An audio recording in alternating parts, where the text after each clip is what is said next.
thank the organizers for the invitation and the kind of, I won't say opening paper, but anyway, the first one. And I guess I hope that we will have a good, let's say, intellectual interaction today. So I will just begin. When passions and anxieties were still vivid, everyone spoke about the war, and many tried to share their understanding of it. Everyone had something to say about it. Here is a clear sign of great historical events, moments in history about which people continue to speak. J. Winter and Antoine Prost wrote in the introduction to their reference work on the First World War in history. The contemporaries too were quick to grasp the momentousness of the times they have lived in. Although it is an indisputable fact, the development of every historiography experiences its ups and downs, its ebbs and flows. One cannot apply this saying literally to the Slovenian case, because this would presume a continuous development of memorization and historization that has unfolded uninterruptedly over the course of several decades.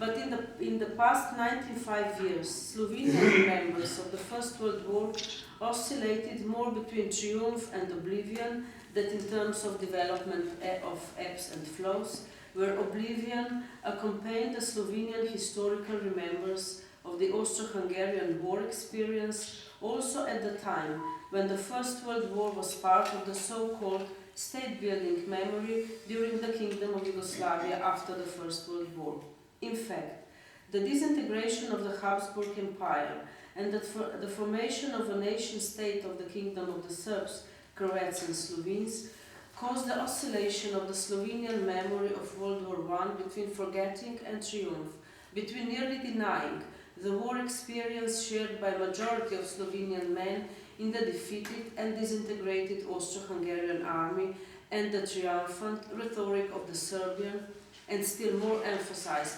Yugoslav volunteer war experience characterized by limited Slovenian participation and minor importance in Slovenian military history.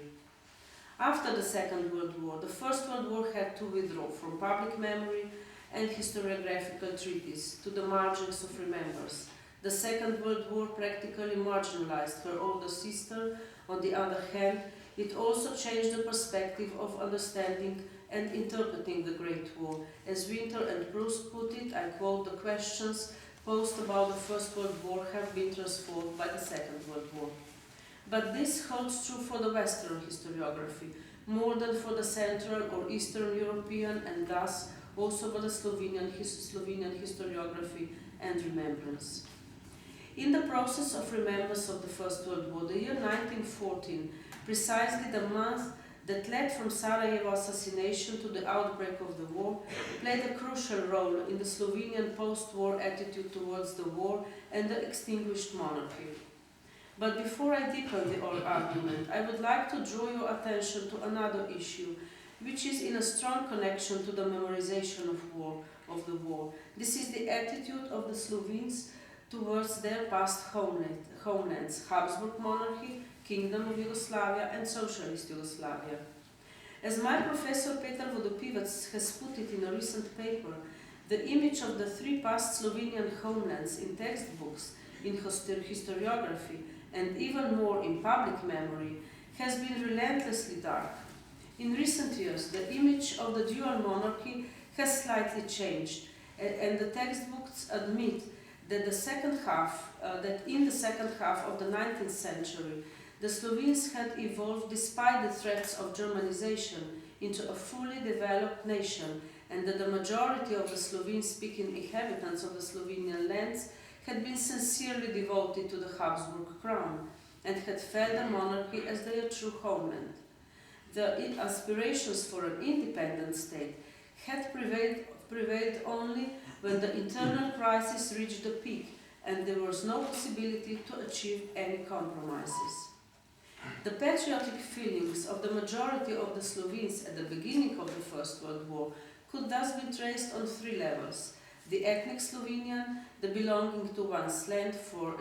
example, Carniola, Styria, Littoral, Carinthia,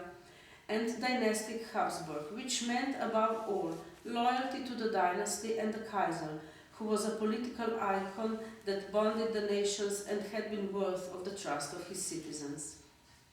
The negative attitude towards the Austro-Hungarian monarchy thus rooted maybe in some more obscure reasons that gained their importance at the end and immediately after the war, but also for decades to come.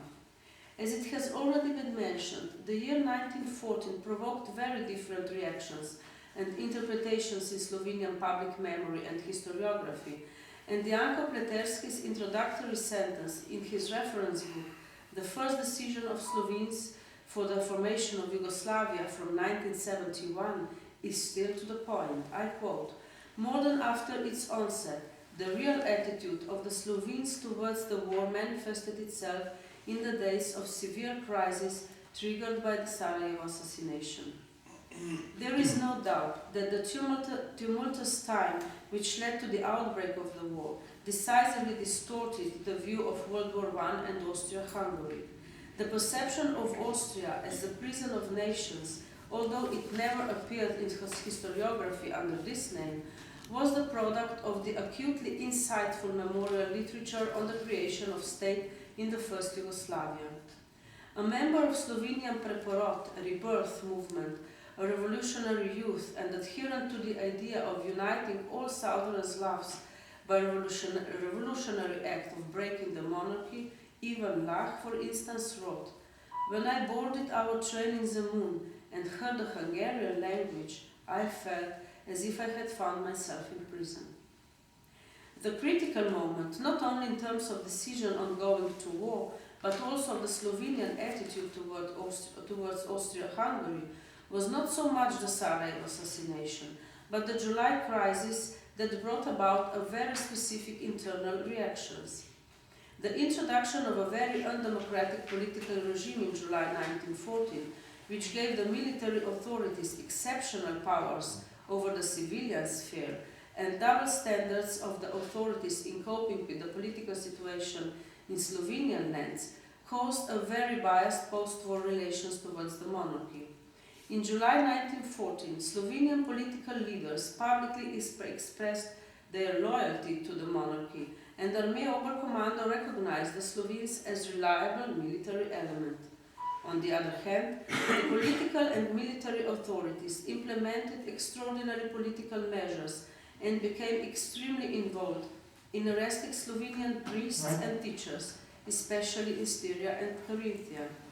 The high treason trials against the members of the Preporod movement, arrests, internments and confinements of Slovenian liberal, social democratic and pro-Yugoslav politicians and professors, together with the above mentioned persecutions, created a general impression that the entire Slovenian nation was under threat.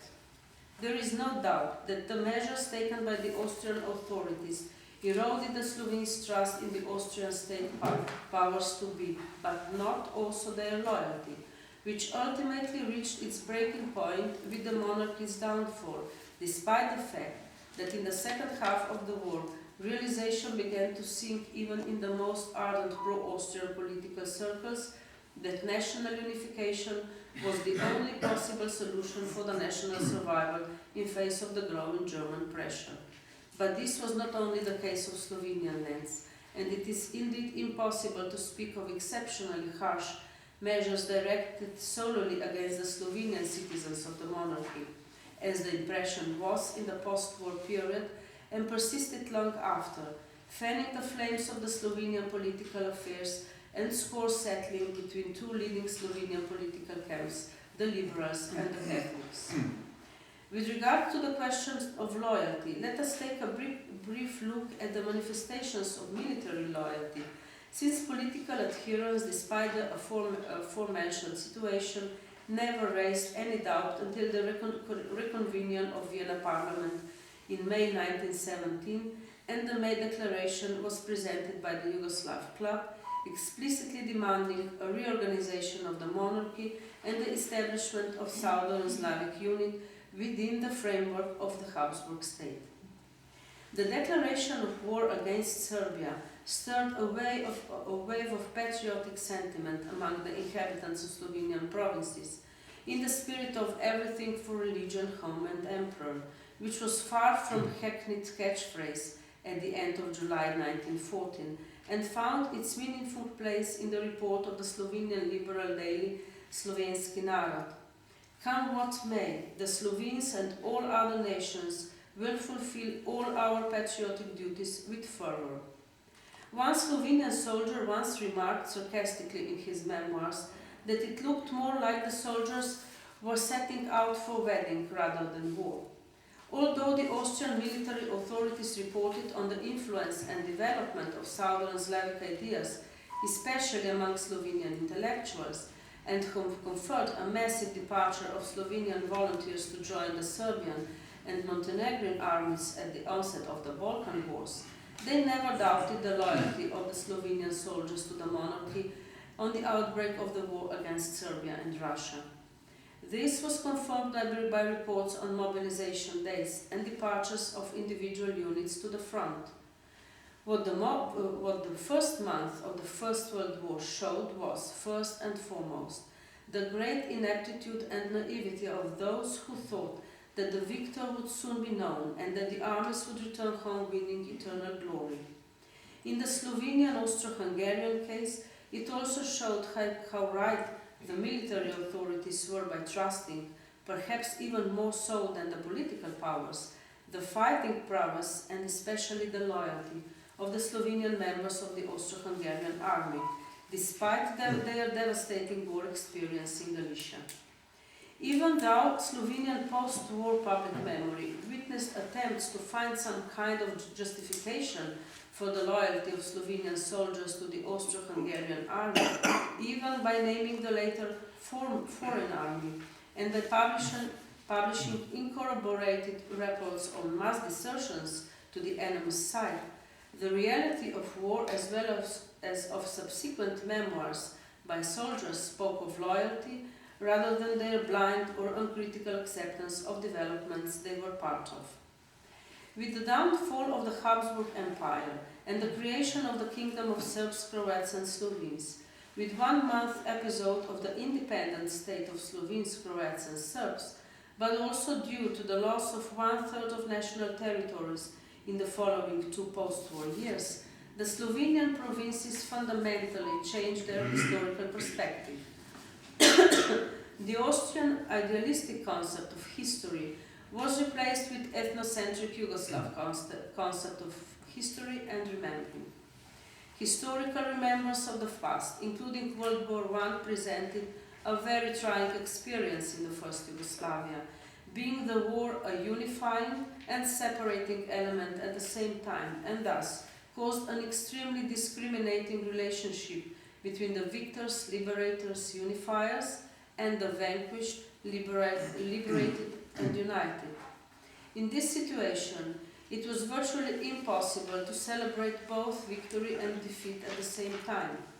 This, however, did not have a decisive impact on the Slovenian remembrance of World War I, but rather on the position of the Slovenian war experience in the state-building memory of World War I, fostered in the Kingdom of Serbs, Croats and Slovenes. The latter was based on the Yugoslav identity achieved during the Great War and emphasizing the past of volunteers and Southern Slavs unification. The Yugoslav state conception and its war mythology thus only addressed the Slovenian volunteer minority. On the other hand, the period between the 2 wars was significantly more prolific in terms of publications on the First World War, with a vast corpus of memoirs of the war years on the Eastern Front, war captivity, military mutinies, and above all, the volunteers movement, which involved not more than 2,000 Slovenes. The latter adapted to the central Yugoslav political current in creating the common Yugoslav culture and uniform memory of the historical events. Thus, the only public bearers of the interwar Slovenian memory were Slovenian war veterans, whose clear objective was to garner public support and acknowledgement of all efforts made by the Slovenian soldiers during World War I. Slovenian war veterans had to persuade their Serbian and Montenegrin fellow fighters, whose war had been crowned by victory, that the Slovenian experience of war should not be neglected. The reconciliation between the former military opponents was a difficult and never terminated process, even in the international veteran movement, and the never solved internal political process within the individual successor states of Austria-Hungary, including the Kingdom of Yugoslavia, where at least two narratives met and existed in parallel to one another, the Yugoslav-Serbian one and the former Austro-Hungarian one, which prevented the formation of a uniform Yugoslav historical discourse of World War I. The principal activity of Slovenian war veterans was concentrated around the economic issues of the veterans, war invalids and war widows. Their dedication to the memory of their fallen comrades resulted in more than 160 memorials and memorial plaques all over Slovenian territory, but they were unable to ensure a public commemorative stake, a central Slovenian memorial or a monument to the unknown soldier, promoted and somehow adopted by the Slovenian political hierarchy, whose actual political powerlessness reflected also in inability to provide the necessary funds for such a monument.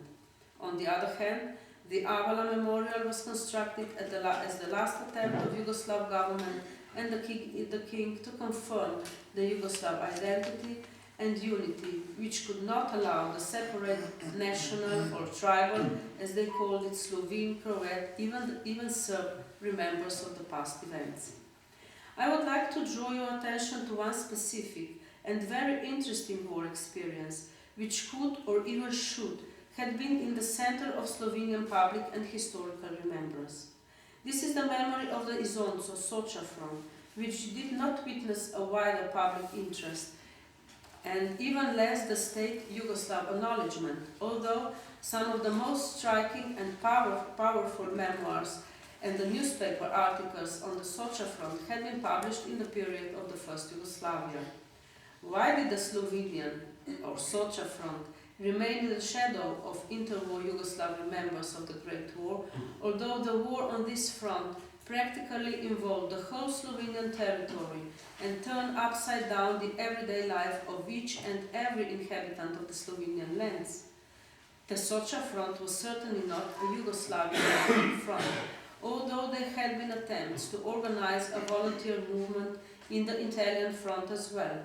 But the Yugoslav Committee decided to support only the Yugoslav volunteers in the Serbian army, because the Kingdom of Serbia did not want to compromise the relations with the new ally, although Italy was promised the Austro-Hungarian territories that could have become a part of the new Yugoslav state. This is the littoral inhabited by the Slovenes and Croats. The post-war fate of the above-mentioned territories, the Italian occupation immediately after the war, and the annexation after the Treaty of Rapallo in 1920 laid a heavy burden on the memorization of the war on Soča, although the consequences, the devastation, had been seen and lived all over the territory of the former front. But due to the Italian oppression, no public memory was permitted, not even the unveiling of the memorial plaques or monuments to the fallen Slovenian soldiers. On the other hand, the Italian government raised up monumental ossuaries along the whole former front, thus 3 also along the Soča river in Kobarid, now in Slovenia, Oslavje, near Gorica, with a very dense Slovenian population, and Radipulja. If this could be a reasonable explanation for the absence of public memory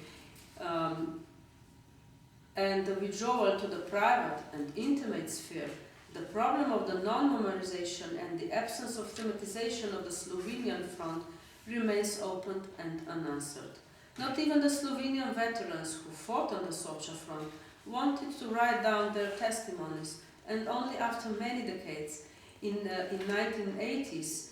many memoirs have been issued, many written more from the point of view of a soldier than that of a Slovenian soldier fighting on the Soča front. They usually do not display moral hesitations about serving in the, as it was usually interpreted in 7 decades long Yugoslav period, foreign army. The end of the Second World War and the creation of Socialist Yugoslavia altered the Slovenian as well as Yugoslav narration of the First World War events and processes. This period was marked by the withdrawal, as I already said, from public memory as well as from historical debates and publishing, no matter what theme, subject or area. Although some themes had not changed, the social revolution brought new perspective. The social revolutionary elements were introduced in the historical narrative practices. The First World War, together with the Zonzo front, became a second-class historical issue because if it did not fit well in neither in the concept of supranational martyrdom of the partisan liberation movement during World War II, nor in the concept of brotherhood and unity of the post-Second World War socialist Yugoslavia. Only after 1980s, new and awakened public interest in World War I caused an increasing interest, producing many war memoirs, exhibitions, private museums, and a systematic and modern historical research. The central theme of the historical remembrance became the Socha front. For some time, the memory of the Socha front somehow colonized the Slovenian remembrance of the Great War, as the average Slovenian associates the Great War with the Socha front, thus neglecting a very important and devastating war year for the Slovenian war experience. The turning points in the Slovenian historiography, or even remembrance of the First World War, were marked by establishing the first museum of the First World War in Kobarid in 1990, the first PhD in the history of the First World War in 1998, and the first interdisciplinary Slovenian conference, The Great War and the Slovenes, in 2004. Slovenian history of the First World War was then set in the European context, with the use of terminology deemed to determine best the multidimensionality of war and war experience, which was transposed into a cultural historical perspective. Anyway, the decades-long Slovenian oblivion of the First World War came to an end quite simultaneously with the democratic changes and the Slovenian state independence, which could be a mere coincidence. But the fact is that the historical remembrance were getting more introverted on one hand, but also contextualized in a wider European perspective. The last 20 years have been marked by systematic historic research, publications of memoirs, diaries, and the very diversified museum activities. The Slovenian perception, as well as remembrance of the First World War, thus depending on actual political and historical circumstances and processes, on the actual Slovenian political influence on the course of historical remembrance in the state context, the choice state-building historical themes to be politically correctly thematized and thus becoming an active part of memorial landscape. Thank you for your attention.